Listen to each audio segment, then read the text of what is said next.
واحلل عقدة من لساني يفقهوا قولي صدق الله العظيم.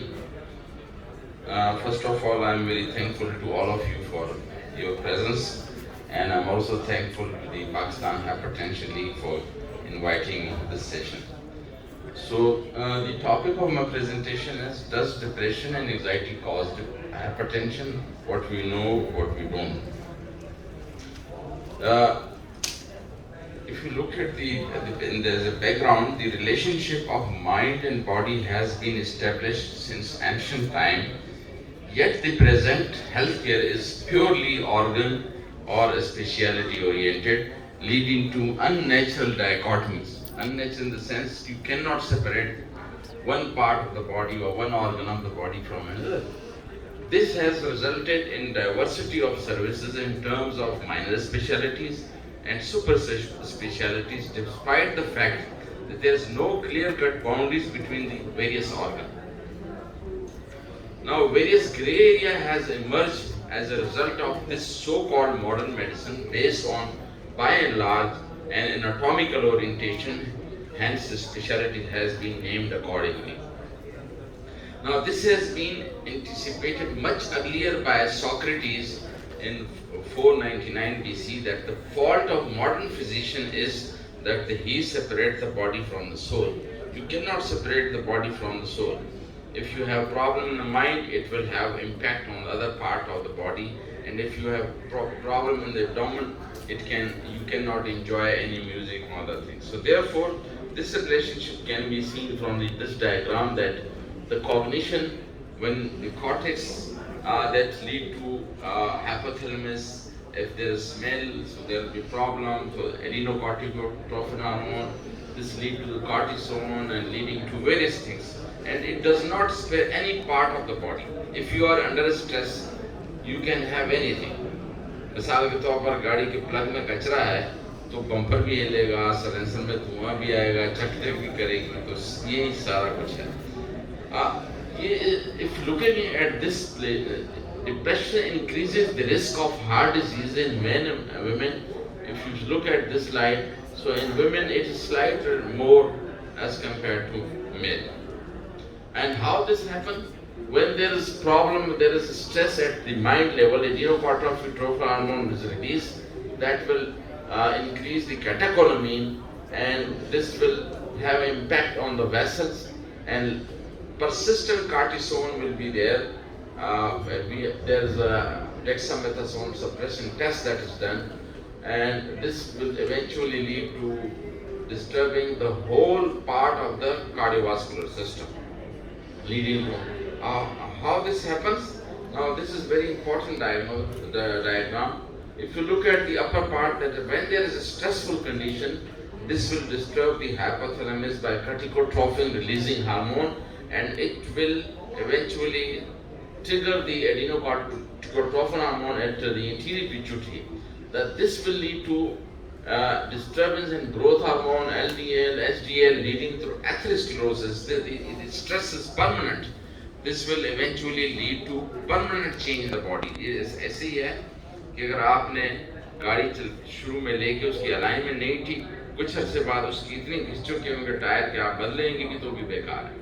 तो लिहाजा the persistent stress जो है that lead to change in the organ, and similarly ये cortisone को disturb करेगी, norepinephrine को, and this patient primarily who is having stress will repeatedly doing ECG. एक पेशेंट मेरा 1410 ECG गिनी मैंने उसको पहने कटे. Now there is some evidence that neurohormonal feature of myocardial is stunning due to sudden emotional stress. जब sudden emotional stress होती है तो this emotion can precipitate severe and but reversible ventricular dysfunction. Now, this is my own study that is published in the International Journal of Research. We recommend that holistic diagnostic approach to medical comorbidity with patients. The holistic approach is required. We included 526 patients in this patient, and you can see at 2.5% of them were having some additional comorbidities in the form of hypertension, obesity, menopausal syndrome, etc. This is available on the internet. Now, depression and anxiety and hypertension. Hypertension originates from a complicated interaction of genes and several environmental risk factors, including aging, smoking, lack of exercise, overweight, obesity, elevated salt intake, stress, depression, and anxiety. These all are actually behavioral problems. If we improve our behavior, so this will eventually lead to we will be safe from obesity and so on, like smoking. So, if you look at the patient, a depressed patient can have 29% of them can have heart problem. Now, this is my own study. What we did, the 431 मरीजों को हमने उसमें से 100 मरीज दिए, 100 mail और 100 female, जो कि 32 साल के इर्द वो थी, और उसमें से देखा कि कौन सी बीमारी, इंटरनेशनल क्लासिफिकेशन ऑफ डिजीजेस जैसे कोड है, जो हेपेटाइटिस सी है, ये है, और हाइपरटेंशन का कोड इंटरनेशनल से 1I10 है. I मींस कार्डियोवास्कुलर प्रॉब्लम और G का मतलब है neurological problem. So therefore you can see that these patient were having hypertension. Now, the association of between psychosocial stress and hypertension is systemic review and meta-analysis. This has showed that psychological stress was associated with increase of risk of hypertension. Then another study, psychosocial risk factor for hypertension update. The new finding regarding mediating and moderating factor underlying the psychosocial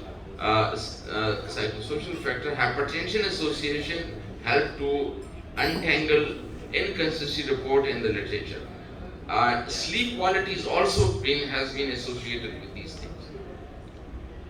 This is for a local study from Pakistan that depression, anxiety, stress, and demographic determinant of hypertension disease. Here you can see that significant positive correlation with depression was there,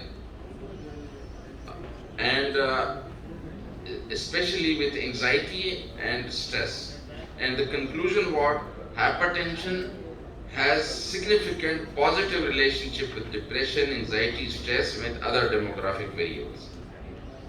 Now, just to think, if untreated, depression lead to suicide in about 15% of the cases, more than 30 attempt and 15% death is there. So depression is the leading cause of disability and premature death in adults. So anxiety is also important to be dealt in patients with hypertension. Now, the hypertension predisposing factor apart from age, sex, family history, sedentary life, smoking, obesity, coexisting other illness like diabetes and psychiatric disorders such as hypertension, anxiety can also lead to, and alcohol. So most of these things are related to behavior. If we improve our behavior, improve our lifestyle, we can control hypertension. And hypertension attribute to depression, so this is a link how this happens. The symptom of anxiety can lead to hypertension, hypertension can lead to depression. So the WHO has given this very important slide that 350 million people lives with depression, and depression starts at young age, a productive age group. So therefore we have to, and around 1 million patients commit suicide worldwide. So therefore, if somebody is suffering from hypertension, you should not ignore the other component of the body, that is emotion and mind. The prevalence of anxiety and depression in Pakistan, this is a meta-analysis by Elias Mitchell and Richard Jenkins, that 34% of the population, that is हर तीसरे आदमी को कुछ न कुछ anxiety or depression है Pakistan. And the impact of depression on cardiovascular, you can see that 31% risk of cardiovascular coronary heart disease के इम्कान है. So MI के इम्कान 3 to 4% गुना ज़्यादा हो जाते हैं. Now, therefore, our colleagues, cardiologists should also know how to pick that. So there are two simple screening questions that is given by the United Task Force, that मैं उर्दू में बोलूँगा कि क्या पिछले 2 हफ्ते से आपकी तबीयत उदास, नाउमीद या मायूस रही है? दूसरा सवाल है कि क्या पिछले 2 हफ्ते से आपके शौक, दिलचस्पी, खुशी, लज्जत में कमी आई है? अगर ये सवाल दोनों पॉजिटिव हैं तो this may be a case of depression that needs further assessment. So therefore, on one hand you have to detect depression, on other hand you have to see the non-pharmacological intervention जिसके सारे रवैये से, behavior से ताल्लुक है. The behavioral vaccination is required, that include diet, regular exercise, weight loss, and ये सारे behavior से हमारे related हैं, which is important. The type of non-compliance of now these patients, if that person is suffering from hypertension and also depression, he will not go to the doctor, or if he was given some medicine, the compliance will be poor. So therefore, adherence to treatment, you have to look at the emotional component of the person, the sufferer, so that he can have good adherence to treatment.